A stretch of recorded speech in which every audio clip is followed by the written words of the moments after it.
Hello, hello. Hello, everybody. I see the number of attendees rising. I'm going to give them a couple of minutes for everybody to join in before we start the session.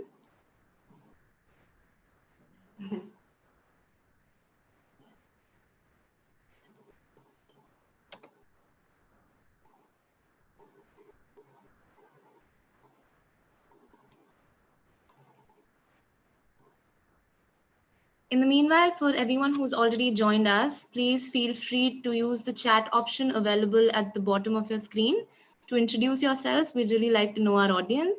Please let us know your name and where you're joining us from.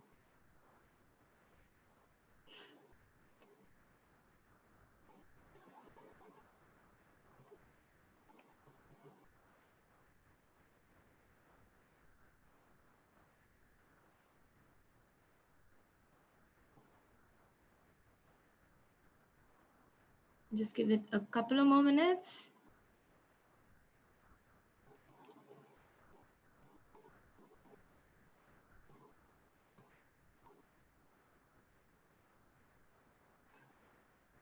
Hello, Ishani. Hello, Aisha. Hi, Niharika. Great. Thank you so much for participating here, everybody. We're really glad to hear we have so many people joining us.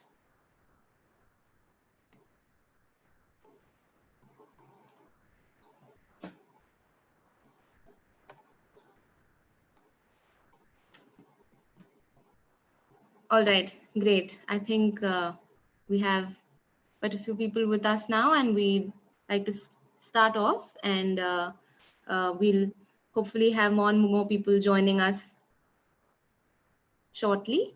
So to begin with, a very, very warm welcome to all of you, those who are here with us on Zoom, as well as those who are watching us on YouTube. Thank you so much for taking out the time to be a part of this session on global citizenship in times of pandemic. Before we begin, I'd quickly like to highlight a couple of things to keep in mind to make sure the interaction is very smooth. All of you would notice a Q&A option at the bottom of your screen. So after the session is over, we'd open up the virtual floor for a question and answer session where you can sort of ask questions to our panelists and they would respond to you. And you can enter your questions on this Q&A option. So instead of using the chat for that, please kindly direct your questions via the Q&A option available at the bottom of your screen. So once again, a very, very warm welcome to all of you. I am Aparna from Worldview Education. For the last 10 years, Worldview has worked towards curating learning experiences across the globe for Generation Z. To deliver these powerful and insightful learning experiences, we use tools like travel, conferences, outdoors, and simulations with the ultimate objective of transforming Generation Z into a generation of solvers. A key aspect of our learning program and something that lies at the core of our learning program has always been adaptive capacity. And we really believe that this very adaptive capacity is being put to test now more than ever in these pandemic driven times. We believe that you, the Generation Z, have the ability to impact both your local as well as your global communities. And so we decided that a global lockdown was not going to come in the way of holding us back from facilitating your learning. And in this very pursuit, we have put together our first ever completely digital initiative called the Gen Z Solvers Interactive. We've started this initiative on the 19th of April, and this is our season 1, the theme for which is dialogues for a post-COVID-19 world. We've put together thinkers, dreamers, entrepreneurs, artists, and change makers from across the world to come and share with you their powerful and inspiring stories. And today we have with us the Kimoon Center for Global Citizens based out of Vienna in Austria. We have Monica Froller, the CEO of Kimoon Center. We have with us Jay, an intern who's working with the center, who herself is a Gen Z solver. And we have Katri Olmes. She is the center's communications and media officer. So just to give you all a quick introduction to our panelists right here. Like I said, Monica Froller is the CEO of the Ban Ki-moon Center for Global Citizens and is a passionate change maker, advocate, founder, and speaker. She was entrusted to create the Ban Ki-moon Center after working at United Nations in Geneva, New York, and Vienna, the Austrian Foreign Ministry, and in field missions around the globe. She's passionate about the implementations of the Sustainable Development Goals and the Paris Climate Agreement. Throughout her career, she has managed to support hundreds of women, young people, and communities all over the globe. For instance, working in Africa and Latin America to ban landmines, working to improve hospital care in rural Central Asia and Africa, assisting in eco friendly city planning in Asia, and bettering the living conditions of women in the Middle East as well as West Africa. Uh, a couple of very interesting things about Monica, apart from her absolutely impressive work journey, is that Monica has actually survived a couple of accidents and a couple of tough medical periods in her life, which has brought her to a very, very positive conclusion, that is, that she thinks she is very lucky and on extra lifetime right now. She has been trying to use this lockdown period for singing, composing, dancing, drawing, performing, and I don't know, I don't see anything that she hasn't been doing. She, like I said, she has fought against landmines and nuclear weapons across the globe. And she has also recorded a singer-songwriter album with her own songs. Wow, that is absolutely amazing, Monica. We're extremely glad to have you on board with us. Thank you so much for joining us. We also have with us Jay, who I said is working with Ban Ki-moon Center as an intern currently. So Jay is an undergraduate majoring in international relations with a specification in East Asia at Yonsei University in South Korea. She served as an administrative volunteer and translator in Sadhana Forest, which is an NGO in India and Kenya and Haiti. Throughout high school and university, she has been a part of diverse youth and women empowerment mentorships and programs around the world, mostly in local villages, schools in Laos and India. Jay has lived in India for a year and a half, and it's very interesting to note that Jay is also a water therapist alongside her work. She spent 6 months in Auroville in India and happened to stumble upon a water therapy event and went on to take that up. She has been to Jodhpur, Chennai, New Delhi, and she's probably been to more Indian places than some of us Indians ourselves have ever been. So thank you so much, Jay, for joining us today. It's an absolute pleasure to have you on board with us. Last but not the least, we have Katre Olmez. She is the Communications and Media Officer for Ban Ki-moon Center. Katre is a creative communications professional with experience in the startup and NGO ecosystem. Very passionate about diversity and cultures. She has lived in 5 countries and has traveled to more than 20. Her academic background is in international affairs and Asian studies, specializing in social entrepreneurship as a source of development. So, starting her career at Endeavor, an international NGO enabling entrepreneurs, she worked on mentoring programs, workshops, and international outreach projects such as Global Entrepreneurship Week. Later on, living in Cambodia, she ran her own business in the gastronomy industry. And now, continuing her impressive career, she is in Vienna. She is dedicated to using her diverse skill set for the promotion of social empowerment and sustainable global movements. Again, an interesting fact about Katre is she holds both a Turkish and a British citizenship, and can speak 4 languages. She also loves traveling and has the goal to visit 30 countries before she turns 30. So she has another 2 years left to go to 6 new countries. Apart from that, she also loves the sea and she loves to swim. So she has a sand and pebble collection from all the beaches she has ever visited. And her favorite pastime activity is cooking. In fact, she's even worked as a chef for a couple of months in her own restaurant in Cambodia.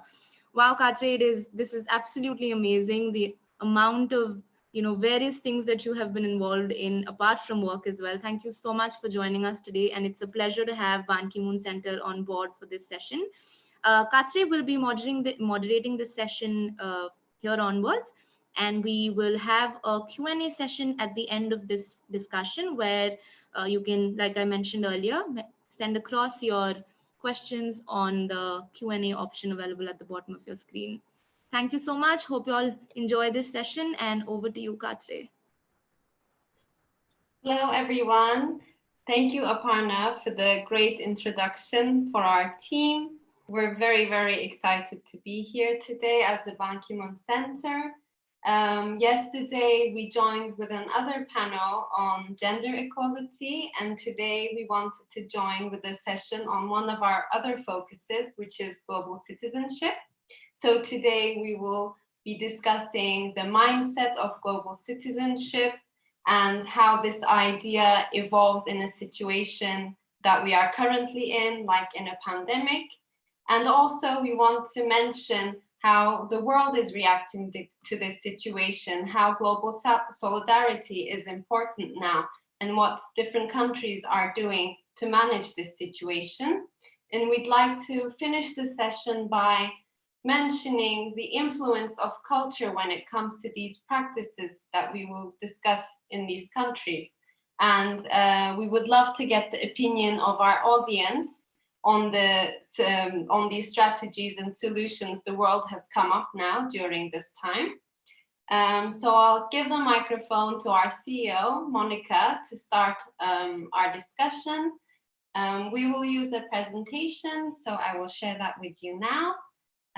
Up to you, Monica. Hi, everyone. It's a pleasure to be tuned in with all of you.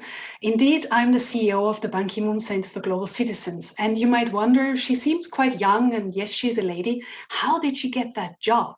So maybe, Katri, you can switch immediately to the next slide, because I want to explain to you a bit more about the Ban Ki-moon Center. You might know the name Ban Ki-moon. He was the former Secretary General of the United Nations. And he, together, you can see him on this slide on the picture, with one of his close friends, Dr. Fischer. Dr. Heinz Fischer was the former president of Austria. They decided to found an institution, which became the Ban Ki-moon Center for Global Citizens, to carry forward the legacy achievements that he had managed during his time as Secretary General. And these legacy achievements were very much the Sustainable Development Goals, but also the Paris Climate Agreement. And when Ban Ki-moon was pondering about what shall I do in the years that are still given to me, he said, I truly want to use my time to support women and youth. And so imagine in the year 2016, I received a magic phone call and I was asked to found that center for Ban Ki-moon. And you have to also imagine that he was the boss of my bosses of my bosses. It was for me a dream come true and almost unreal. Now we are the third year in action, and it has been founded in 2018, indeed, with a great board and with fantastic leaders, with Ban Ki-moon and Dr. Fischer. And of course, our work pertains very much to youth and women empowerment. And the idea is to train more and more global citizens who have an idea about what the world is currently challenged with and how we can solve the massive challenges that lie ahead. Our guiding tool are the SDGs.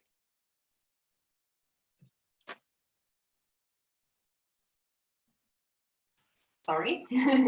Now we would like to introduce you to one of the tools we'd like to use during this presentation. It's the MantaMeter. So we'd like to ask you to grab your phones or a browser on your computer and log into menti.com. Once you're logged in, please enter the code you can see on top of my screen, 874864. And this way you'll be able to join our presentation and get to answer some questions for us. So I'll wait for everyone to log in.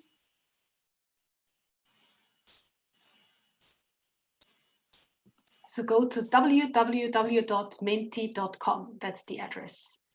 And you will be prompted. It's a very simple tool. And we get your feedback real time.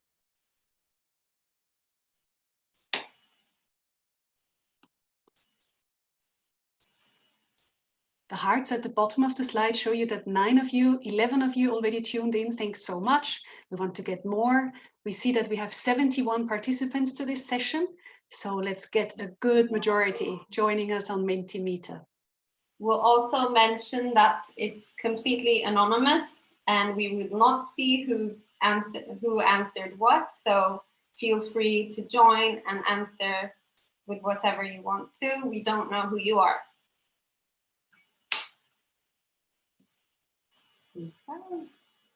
33.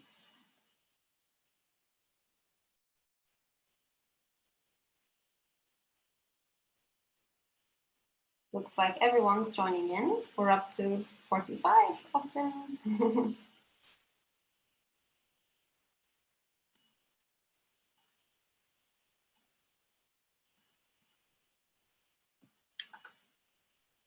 Katre, I think continue to the next slide and we can already explain it. Okay. But continue joining. I love the hearts flying. That's great. Okay, so this is our first question to you.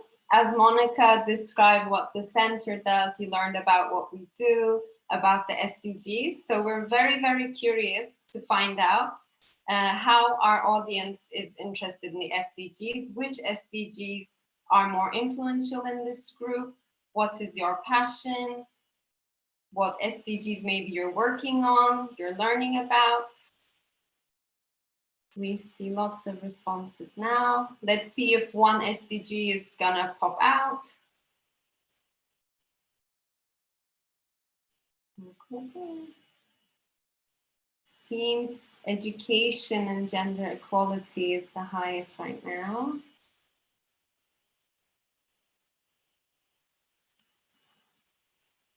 And you see, I have to share a bit of a story here because Ban Ki-moon is often asked, so which is your favorite SDG?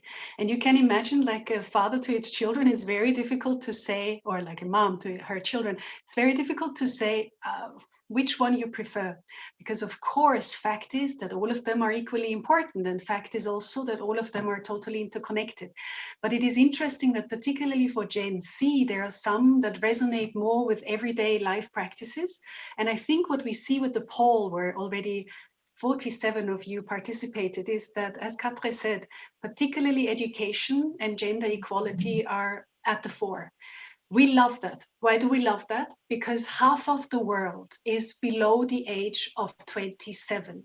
And yet it is the youth that hardly has any vested stake at deciding things. And we want to change that, obviously. And we think education is key for exactly that.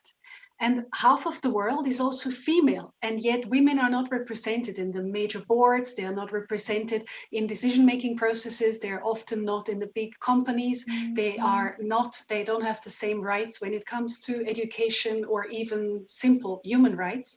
So it is important to take account of that. So I'm very happy that your vote goes exactly into the direction that we are also active in as Ban Ki-moon Center. So quality education and gender equality. Needless to say, all of the others are extremely relevant, but I think the massive difference of Gen Z that we can make today, tomorrow, is exactly in these fields and others. Yeah, so from this, let's move on to our pillars. As Monica mentioned, we focused on quality education and gender equality. So let's dive into more our 4 major pillars. So what do we do? How is that relevant and is interesting for you? We are focused on leadership, mediation, advocacy, and education. These are the pillars under which we cluster our programs and activities. In the case of leadership, Ban Ki-moon has the idea to raise a generation of leaders that intrinsically knows about the SDGs, but also has global citizen values. And he is a bit brutish because he points to particular politicians and says, well, he doesn't have that kind of global citizen mindset. There are too few world leaders that have it.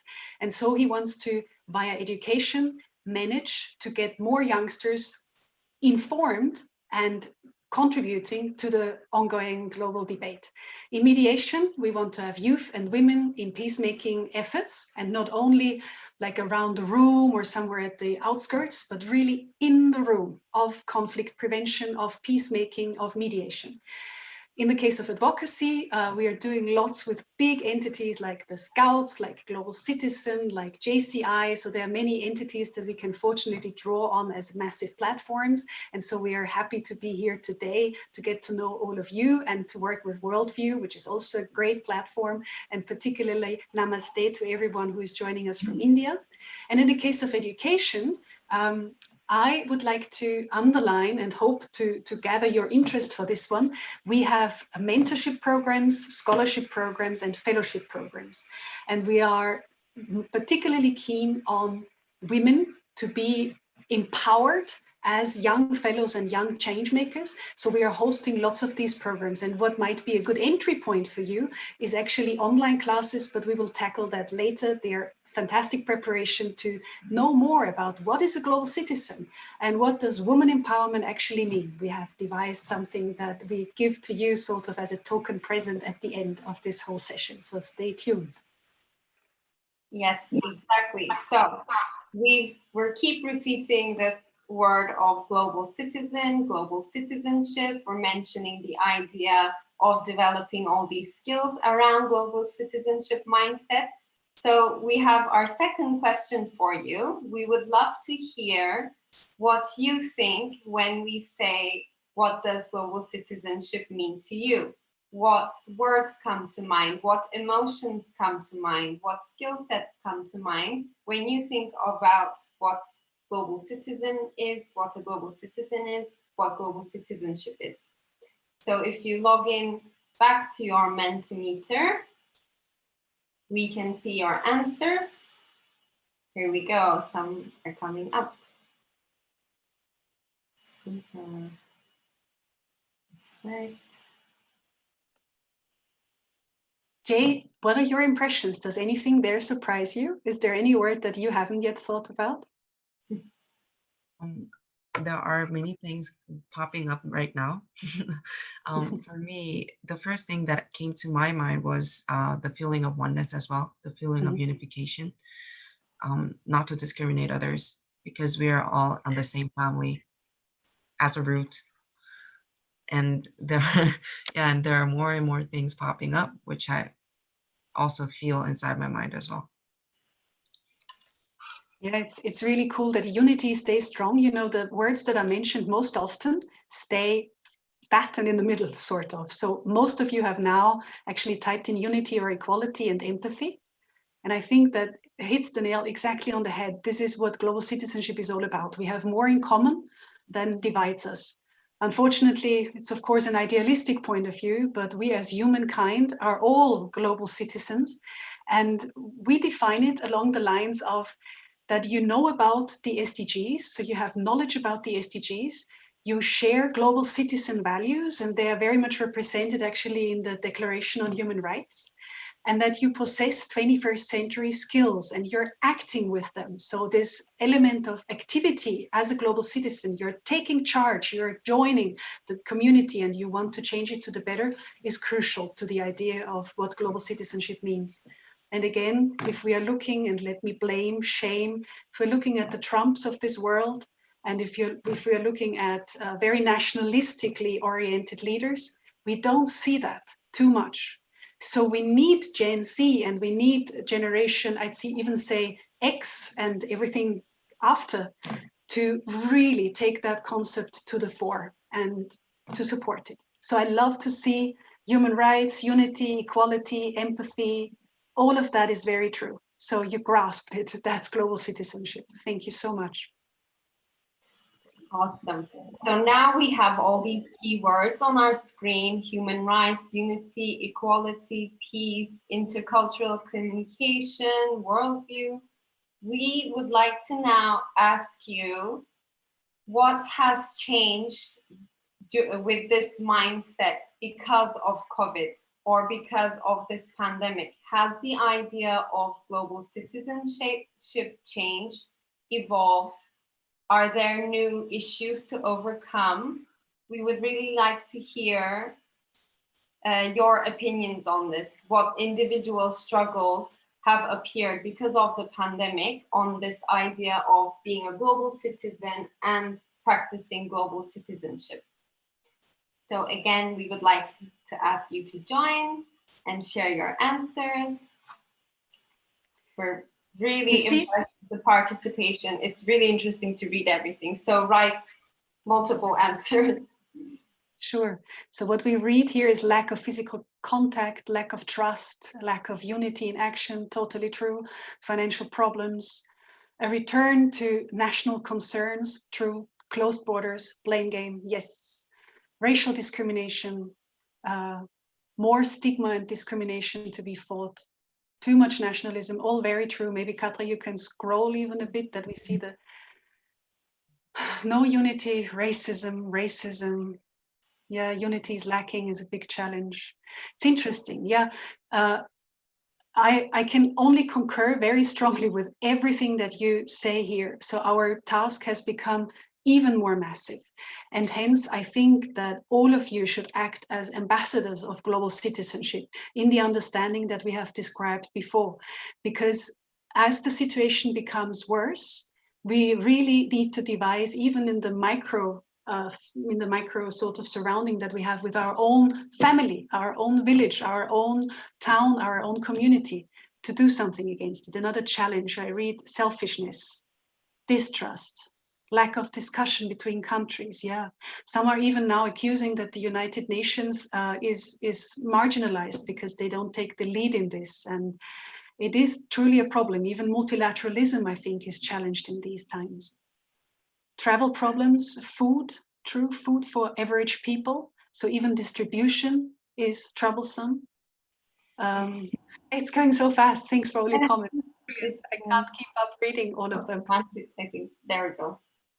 One test that I want to, before Jay, I would love to hear what you are thinking about it as well. But one test that I would like to put to you is, a friend of mine once asked me, global citizenship is a nice concept, but explain global citizenship in times of COVID to a refugee child in a refugee camp. How would you do that? How is your concept relevant?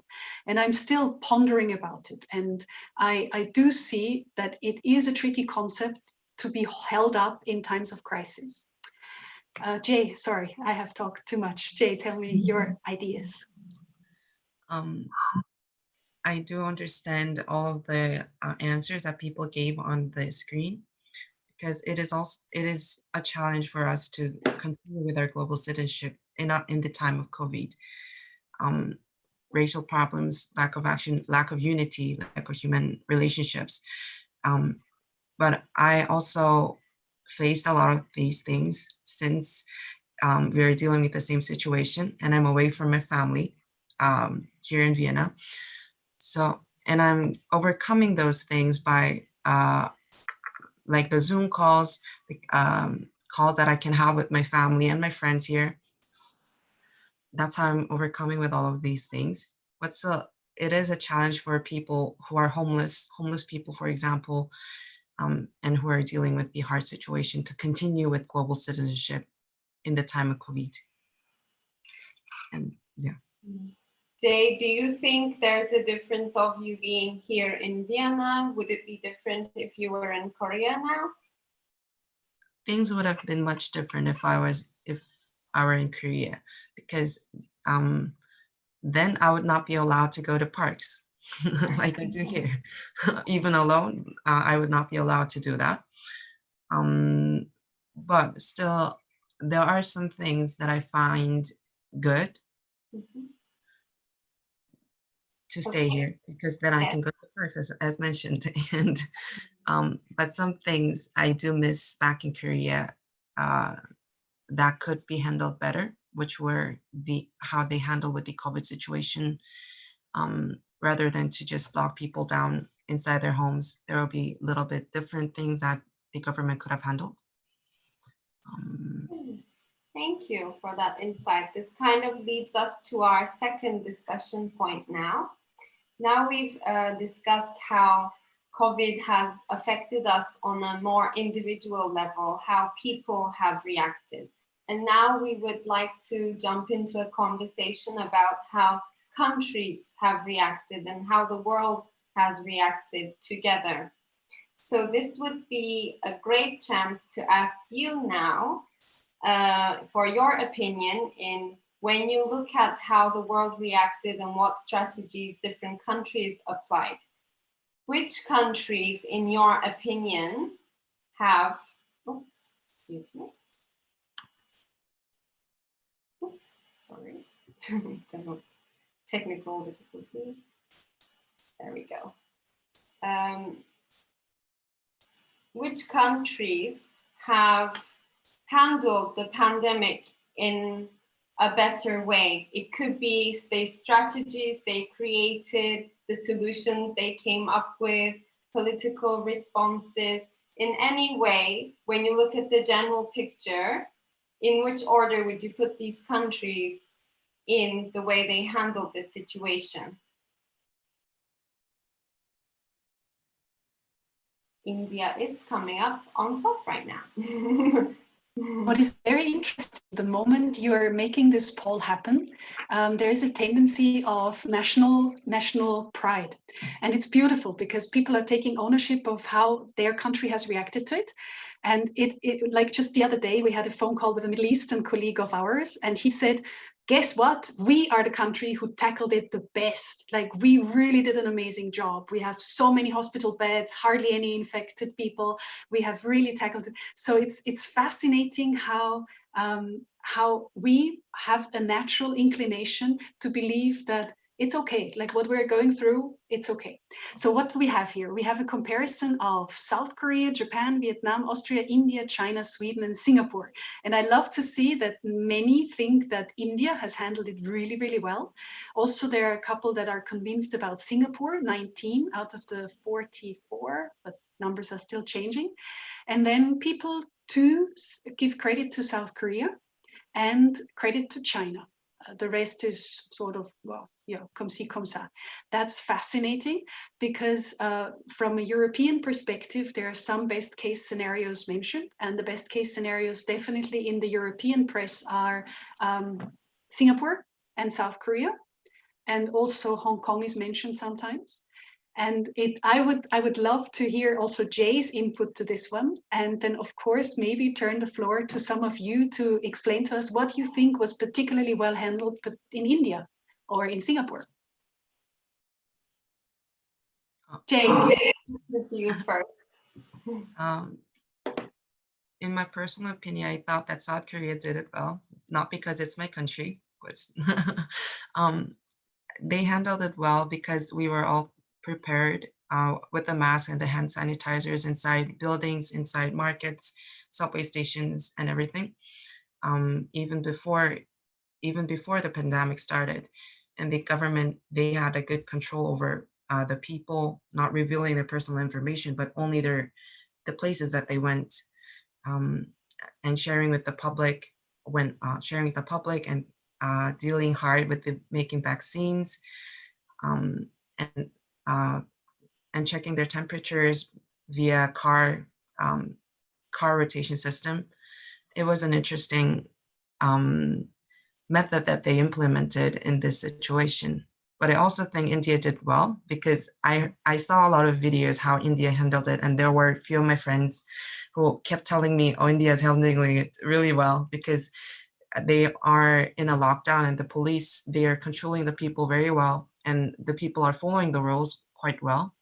So I also thought that, oh, not all country is handling it well. Not all country is handling it well. I do agree. For Japan, I personally think it is quite hard for them to measure because the government is not very open to the public about the positive people, and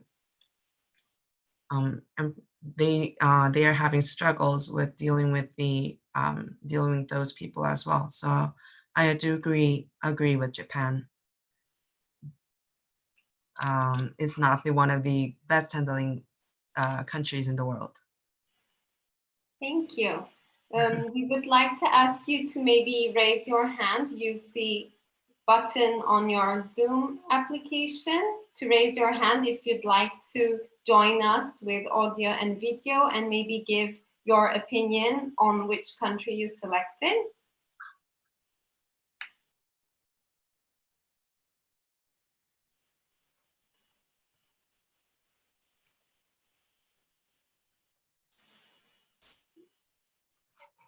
the worldview team will choose at random. It's gonna take a few minutes. You all will see that I'm allowing you to access your microphone. So I think I have just allowed Nakshatra Jagannath, if you'd like to participate. Yeah, thank you. So could I present my stance on this? Absolutely, please go ahead. What I feel is the vital part what we have in India is, apart from the government taking initiatives, we see individual organizations coming out in reach of the people and feeding people, which is far more better than the countries in the Western world. The Indian organizations, the NGOs, are doing a great job by reaching out to people.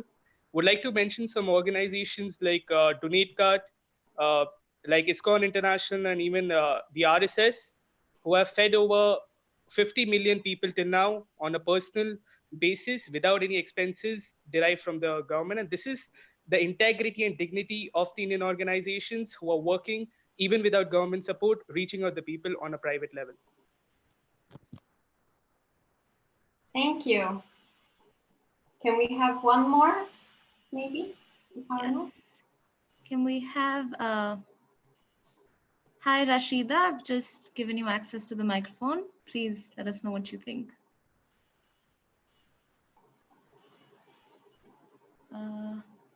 Okay, I think Rashida has gone offline. Can we give Ishani Bhargav? Ishani Bhargav, would like to say something? Hello, everyone. It is a great initiative. I hope everyone is doing safe. I hope everyone is at their homes and trying the best to whatever they do. But I feel India is doing especially well because considering the population and the fact that Indians usually have a very close knit family structures, people stay together and the geographical location is very less compared to what the amount of population we have. Considering everything, I can very surely say that people here have been doing very well, because if we wouldn't have handled the situation the way we are doing right now, like I think we would have been the country who would have lost the maximum number of people. But yeah, government systems have been working really well. The offenders are being punished like appropriately according to what they should be, and definitely, as mentioned, single organizations, like small organizations and single organizations, are working on their part, providing food to people, because as much as we have a lot of people who are above the poverty line, we do have a lot of population, unfortunately, who are below poverty line and cannot work for themselves and cannot feed themselves, especially in time like this. But yeah, people have been working, being really empathetic and compassionate, and I feel the entire world is doing really well. But yeah, considering I am currently located here and I can only speak about my environment. Thank you so much. Thank you for your answer. It's definitely interesting to hear this point of view. Obviously, in Austria, we also have our own strategies, and Jay knows the strategies in South Korea, as we mentioned before. And now we would like to discuss the third point of our discussion today. Members in our audience have mentioned them, Jay has mentioned them, as well as Monica. We have these certain best practices and how countries have handled the pandemic. But we're wondering if, when we say South Korea did this well, India did this well, can we actually implement all of these ideas to other countries? Is there some sort of reason that we cannot do this? We want to discuss the influence of maybe culture and tradition in certain countries that maybe block and stop this implementation process. So we'd like to discuss this. And we have a question in particular, so you can join. We're wondering your opinion on social distancing. This is the first and maybe easiest looking measure that was implemented by all countries. But we would like to hear your opinion if you think social distancing is actually that easy to practice, and if everyone in the world can practice social distancing, or is there some sort of cultural, political, economical barrier stopping social distancing? Yeah, getting some responses.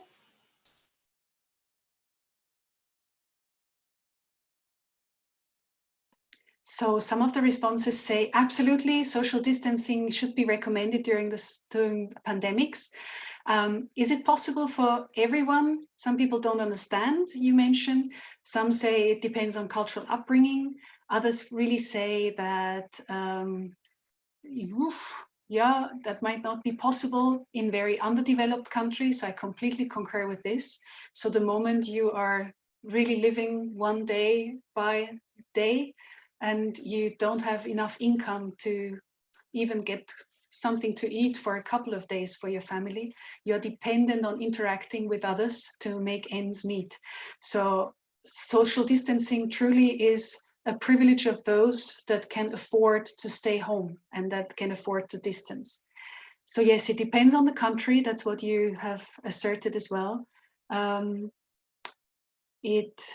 War situations and refugees, thanks for mentioning that. We want to draw your attention to that, particularly in refugee camps, or now what we have seen in Singapore, in, for example, the dormitories where many workers were bunched together.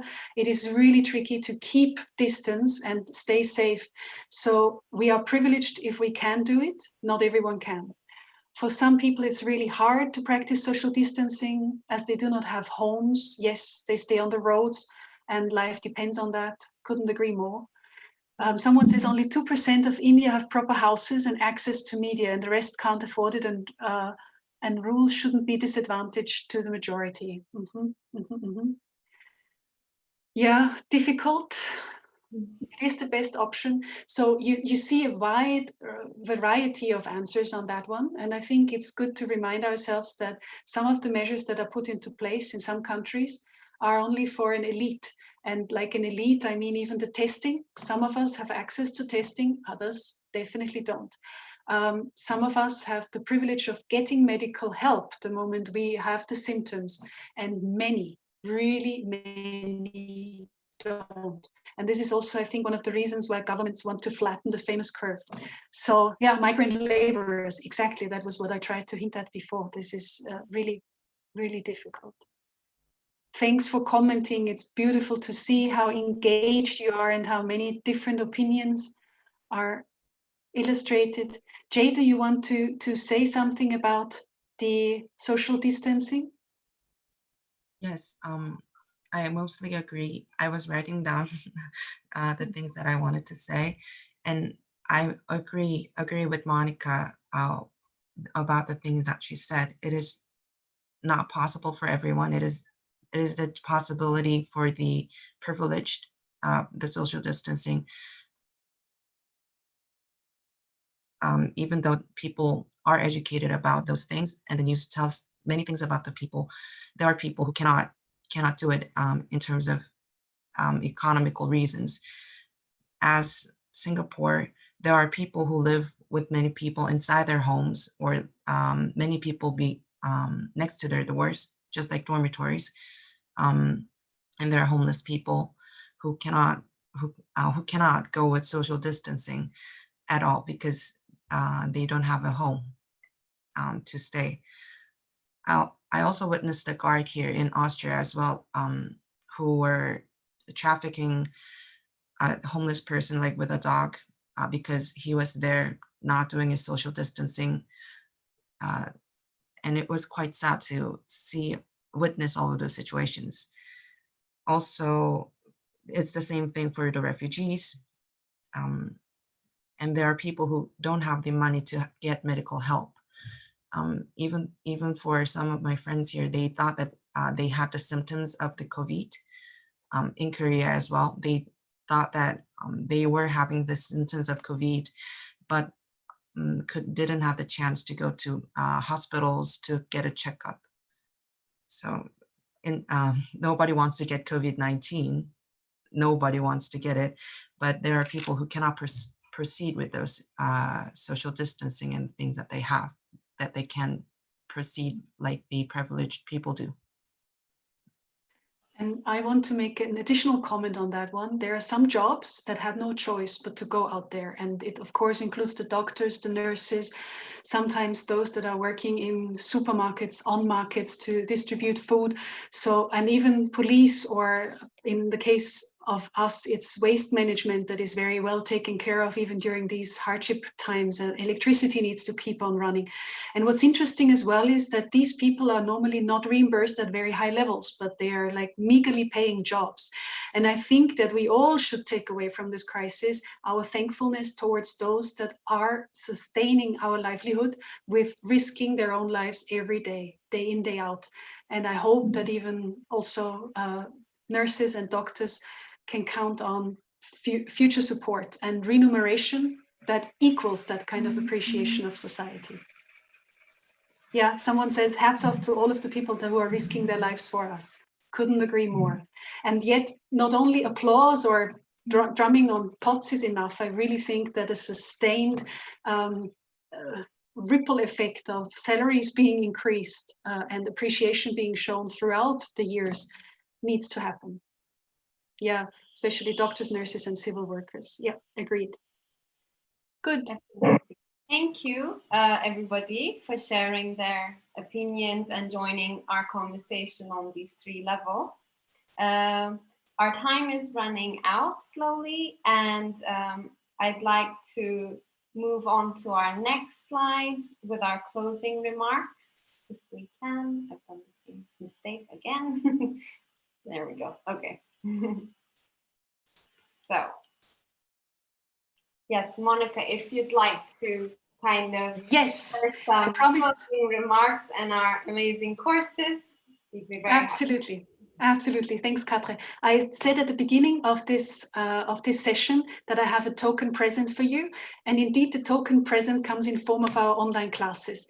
They are free to take. So if you want to learn more about global citizenship, learn from great minds and great hearts that are around there, then please do go on our website, bankimoncenter.org, find the Becoming a Global Citizen work, like online class, or the one on women's empowerment, which we are very passionate about. You will learn a lot. And at the end, you can even get some kind of certificate, and it's all for free. So please make use of these resources. It's been wonderful to have your attention and great to engage with you in the dialogue. And I'm afraid as time has run out, or Katra, you will guide us on that one. Yes. Dialogue where we need to. So we shared our courses, but we're very interested to quickly get your feedback on which subjects you would be interested in learning in different online courses. Instead of us telling you what we have, it would be nice to hear what your interests are and what subjects would you like to learn about.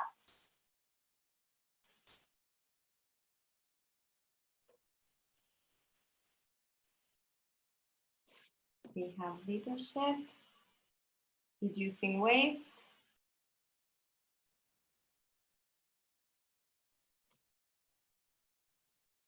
Someone has asked us to repeat what our courses are about. I'll just quickly mention that again.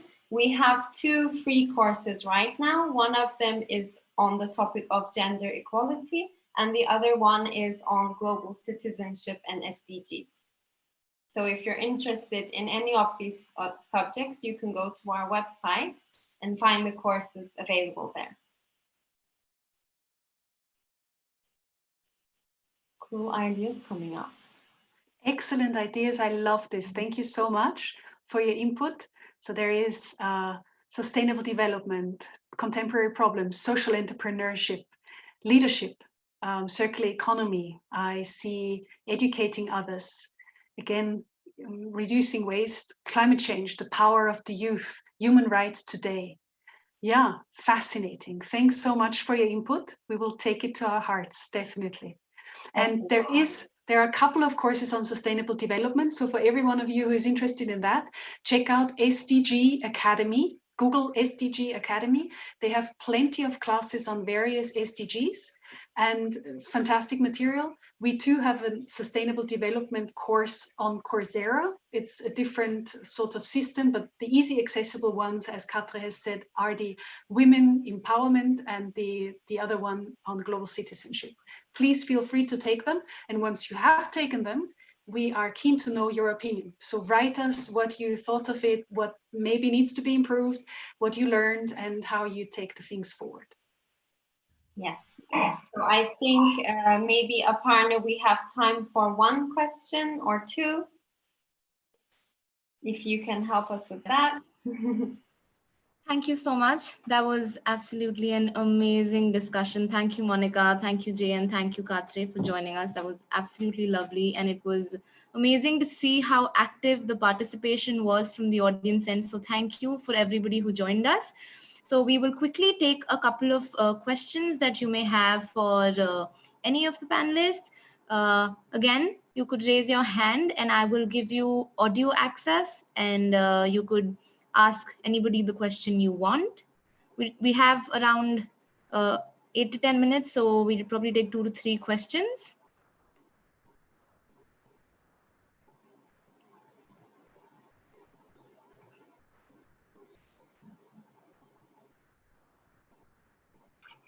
Okay, we have Hari. Hari, could you please direct your question? Yes, ma'am. So I want to ask all the panelists about, do you refer the courses about global health? Because it's a trending topic these days. Again, we ourselves as Ban Ki-moon Center haven't yet completed any online class on global health, but again, check out SDG Academy, and they have lots of courses also on SDG 3, which is the one on health and well-being. Thank you, ma'am. Thank you, Hari, for that question. I'm quickly going to take a question from some of you who had written in our Q&A box. There's one question that says, don't you think post-COVID deglobalization and self-reliance will work against the concept of global citizenship? Unfortunately, this is a great likelihood, but I have 4 short points that I want to respond to this. Point number 1 is COVID gives us an incredible opportunity because we all share a common narrative now. We all have a story that all of us experienced. And this is something that is very unique. Maybe we had it with the landing of a man on the moon. Maybe we had it with some kind of September 11th experience, but it's different because everyone was affected. Second point is that I believe the COVID crisis is very much a chance for governments to get it right, to be prepared on pandemic response. So that's another chance for collaboration. And I want to see it more as a synergetic thing than like a separating thing, but that's my idealism. Point number 3 that I see as a chance is actually that we all will have digitalization capacities now, or many of us will have digital capacities that we didn't have before. So the moment we had internet access at the beginning of the crisis, we surely devised new tools, we got to know new platform, new modus of operandi. So I think that will boost the digital space very much. And I know India is very strong on this one. So I see a fantastic sort of expertise that is coming from your continent. And then as a 4th point, and this is a negative one, of course, the economic ripple effects of the COVID crisis will be detrimental for the years to come. They're talking it will be worse than the 2008 crisis, way worse than the Great Depression. So we will see it for years and years and years. Will that tear us apart? Unfortunately, my prediction is that the gap between the rich and the poor, between the haves and the have-nots, will widen. And we have to do the utmost with education and with measures on gender equality and others to prevent that. Thank you so much, Monica, for answering that question in so much detail and so well. We will take another question. We have Ridham with us. Rhythm, you could ask your question now. Yes, ma'am. Thank you for giving me the chance. Rhythm this side. I just want to ask that are rapid testing kits safe during the active pandemic? Sorry, Rhythm, that wasn't clear. Could you repeat yourself again? Yeah, sure. Are rapid testing kits safe during this active pandemic? Could I repeat your question and just let me know if I'm correct? Are rapid testing kits safe during this active pandemic? Is that your question? Yes, ma'am. I just want to ask. I'll gladly take this one. There are so many rapid testing kits available. Many countries are producing their own. There are some systems that are exported from major producing countries, and they differ in quality tremendously. So it would be risky to say it is safe, because not all of them are surely safe. But I'd say that those that the WHO, the World Health Organization, recommends, and those that have certain certifications that are in national policy enshrined, that they are safe. And I truly believe that doctors worldwide are aiming to actually only operate with certified systems. But rapid testing that you can buy in some kind of package to do yourself at home is surely not usable. Okay. All right, we'll take one or two more questions based on how much time the next question takes. We have with us Devika. Devika, would you like to ask Thank your you, question miss. now? Yes, ma'am. Hello. Am I audible? Yes, Devika, you're audible. Thank you so much. First of all, this was a great session, and we all had a lot of fun, and it was very informative. So I'd like you to know that I'm a Gen Z uh, solver myself, and I've been involved with Worldview before in the MUN. So hats off to all of you and the Ban Ki-moon Center. So my question being that social and racial disparities have a tendency to grow in such times of crisis. And especially as Monica ma'am earlier said, gender equality can be very negatively affected during this time because there tends to be a sense of disunity and social distancing further increases the chances of racial disparities happening. So, is it uh, right for countries to take measures against this in a forceful way, or is it that awareness, creating awareness, would be more effective than implementing laws? Should it again be me or Jade? Do you want to try to say something? I should. Thanks for the question. It's surely a combination of both. You need top down and you need bottom up. What I mean by that is that you need to have governmental policy in place that supports and creates an environment where gender equality is possible.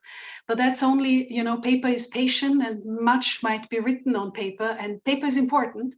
And even, of course, laws are very, very, very, very crucial to be implemented, but it will depend on the bottom-up efforts, I think, very much on how we handle gender equality in our families, how we are an example in our circle of friends, how we are interacting with other women as women, how we are engaging with men who support us or who don't support us.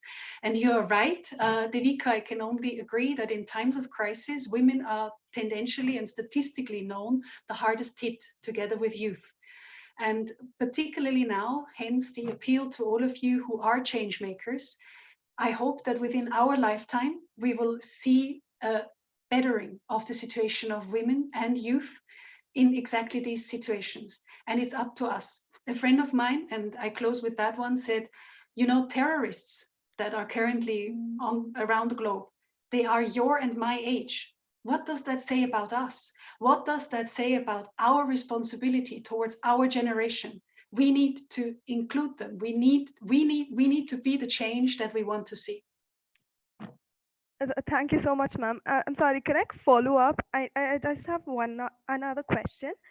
Um, that being that is there any international policy or is there any international move likely to take place after this crisis in this arena? Because mostly, as we've discussed before, global health will be a dominating issue from now on once we recover. So, is this racial and social disparities topic likely to come up in international uh, agreements and negotiations? Yes, I can only tell you yes, in many, many fora.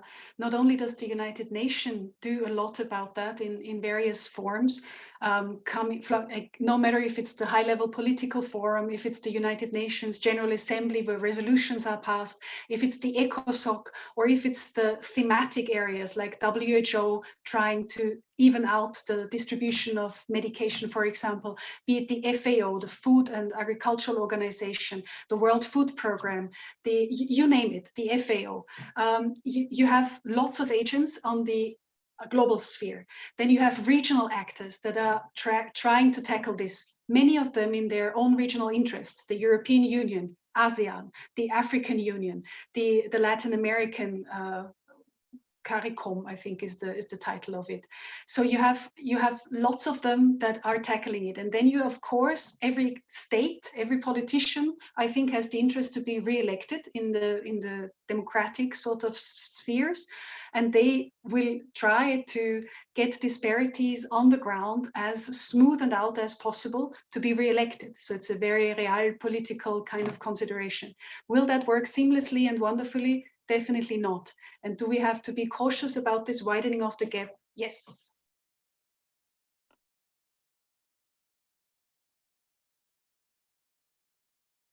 Thank you. Thank you, Monica. Thank you, Devika, for asking your question. And I forgot to mention this earlier, but thank you, Rhythm, for having asked us your question.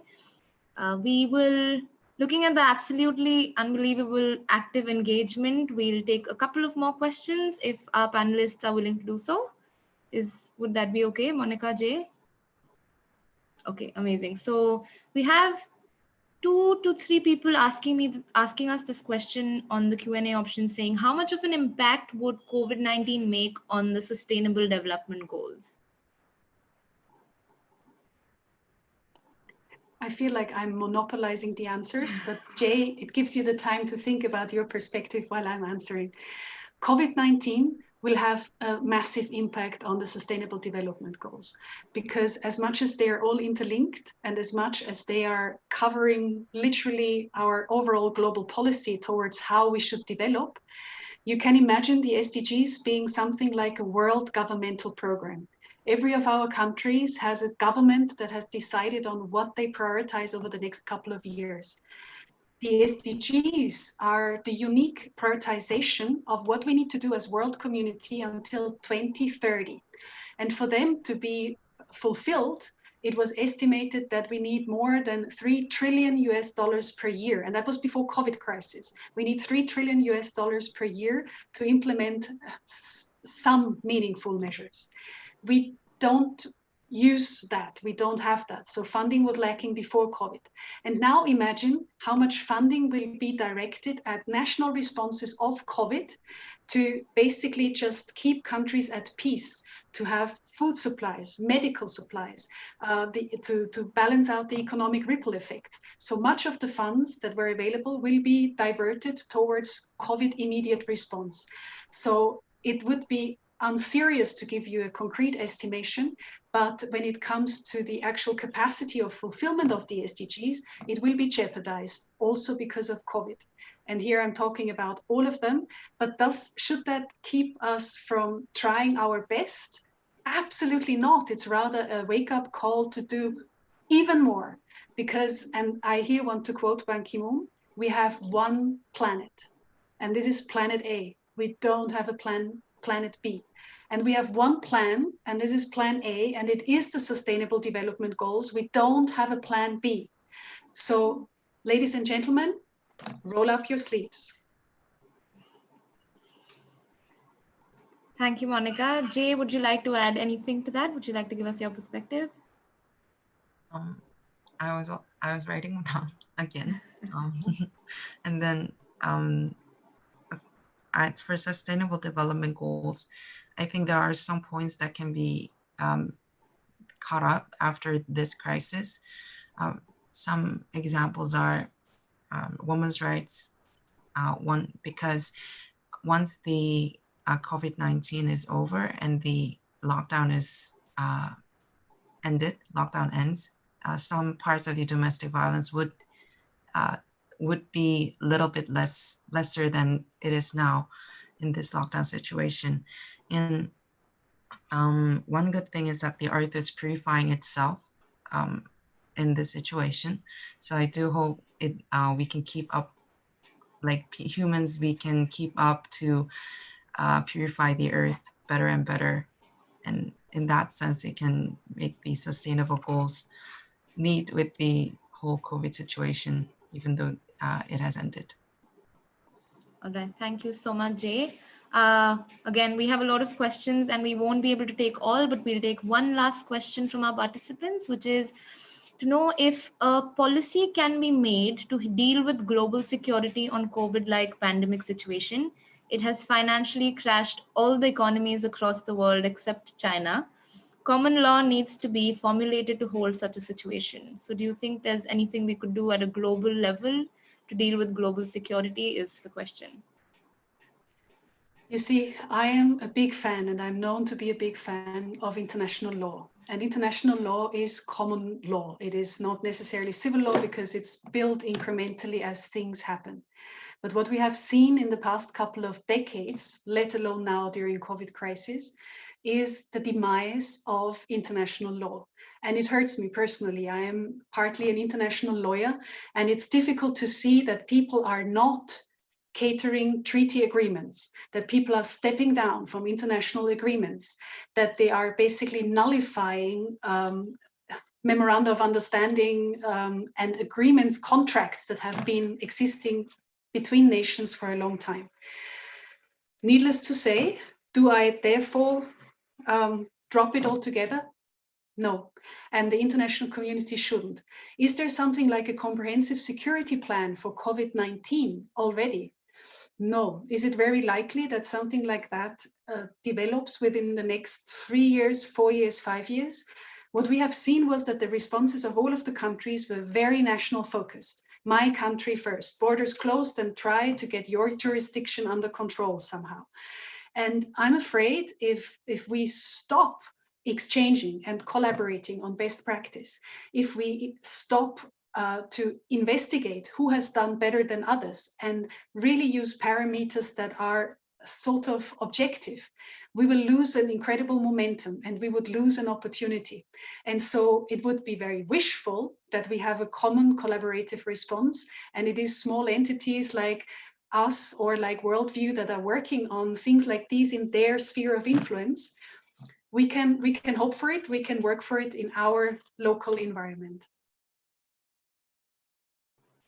Absolutely. Thank you so much, Monica. And with that, we won't be taking any questions any further in the interest of time. However, we do really encourage you. We would really like to take a virtual selfie with all of you. So for those interested in being a part of this photo, if you could raise your hand, and I will quickly promote you to the panelists. And if you could turn your video on so that we could take a photo of all of us together in this situation, in this session, that'll be lovely. Okay. And while you are doing this, watch out, I have rolled up my sleeves. Not that I didn't have them rolled up already before, but you know. We get, yes, thanks, Jay. Roll up our sleeves. We have to get the SDGs implemented. Hello, we're getting some faces. So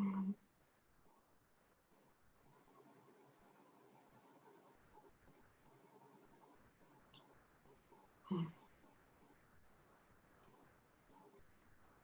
Great to see you all. So nice to see you guys. Thanks for joining and staying on until now.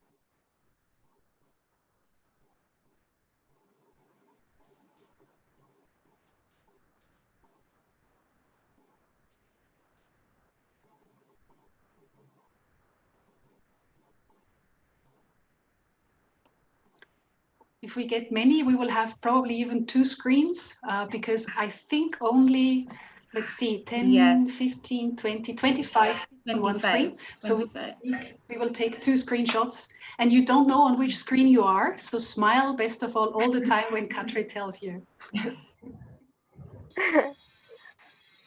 I'm waiting for a few people. Yes, I'd encourage you all to turn your video on so that we could all be part of a photo.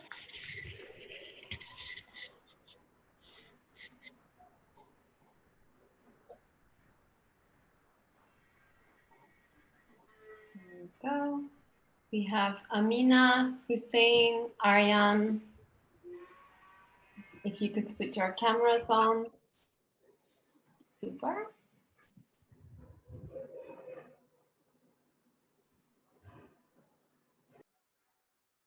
Okay, there you go. Okay. I think we have one more, Kache. We have Devika and we have Amina. Yes. Okay. Great. I have Aryan and Hussein Abbasi, which I cannot see, but there we go. My camera is kind of spoiled, so you can't really see me. That's okay. Okay, so I'm taking the first one. Everybody smile. 1, 2, 3. Super. And I'll get the next screen too. 1, 2, 3. Smile. Awesome. Thank you, everybody. Thank you. Thank you so much, everyone. It's a nice time with you. Thank you, ma'am. Thank you so much. It Thank was you, a blast. Thank you so much, ma'am. It's a nice pleasure for us to be with you. Thank you, ma'am. It was really great. Thank you for having us. Thank you, ma'am. Thank you. We'll Thank meet you so soon in much. our next webinar. It's actually really great to know Absolutely, what Raghu. Ban Ki-moon is really doing, you know. Thank you, ma'am. You're doing behind our We'll backs. be looking forward towards the next webinar. Yeah. You are great personalities which are making us aware about all the pandemic. Thank you. Thank you all. Thank you all so much for being a part of this absolutely amazing discussion. Thank you, Ban Ki-moon Center. Thank you, Jay. Thank you, Katre. And thank you, Monica. For those of you interested in continuing this conversation, as you can see on your screen, you have both Worldview and the Ban Ki-moon Center media handles, social media handles. Please go ahead and use the hashtag Gen Z Solvers and Solvers Interactive, and we'll be happy to continue this conversation offline. Once again, thank you so much, everybody, for joining us, and we'll take your leave from here. Thank you. Thank you so much. Thank you. Bye. Bye-bye. Thank you. Take care. Thank you. Bye. Thank you.